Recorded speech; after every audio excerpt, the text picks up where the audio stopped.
Hey, this is Keith with How to Build Your Own Home. I've got a quick post, but it's snowing outside.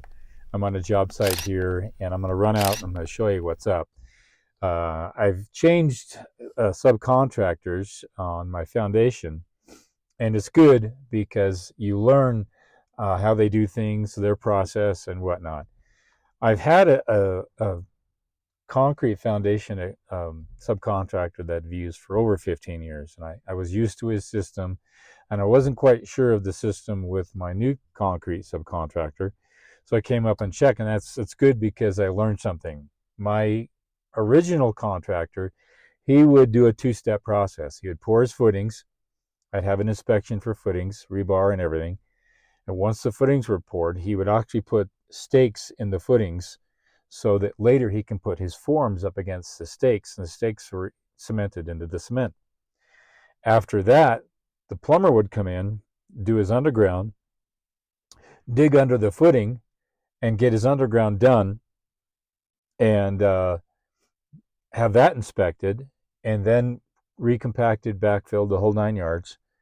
And once that's done, then have the whole thing poured, meaning the foundation would be poured on top of all that.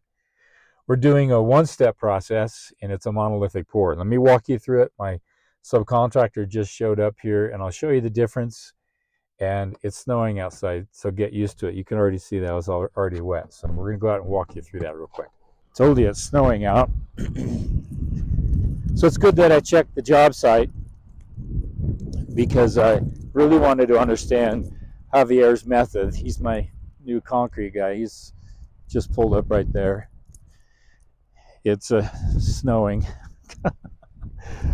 I don't usually build in the snow. I build in the south here.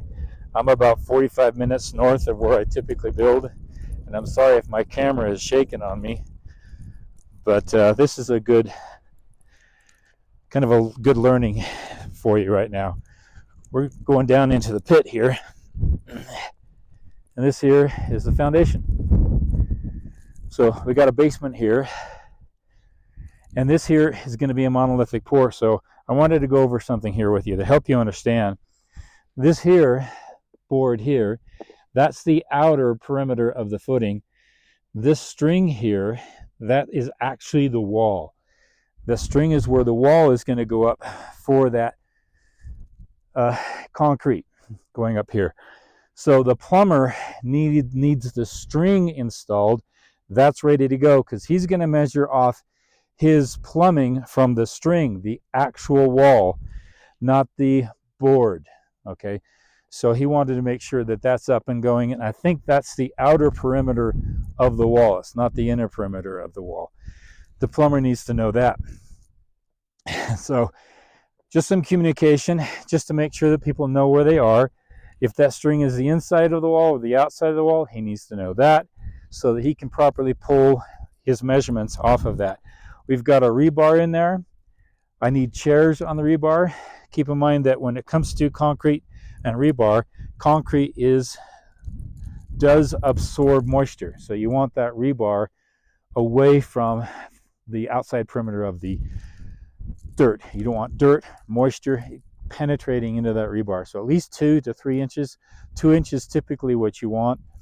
So that all the rebar has got to be lifted up, put on chairs. My concrete subcontractor did ask about an interior footing. It's typically a shovel footing.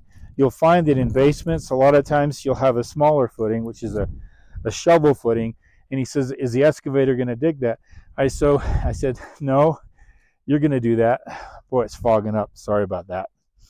You're going to dig that, dig the shovel footing, get that all squared away, and then put rebar in there and have that tested out. So the thing that changed is this is a monolithic pour. It's not a two-step process, and it was good that I checked that out. My plumber is going to come up on Thursday. He's going to get it all dug out. We're going to have an inspection Thursday morning, get all that done, and then hopefully pour that day, if not Friday. So I'm going to get out of the snow here. I wanted to give you guys a quick upbeat. The weather looks good. We're all positive about that. And I'm going to go talk to Javier. You guys take care.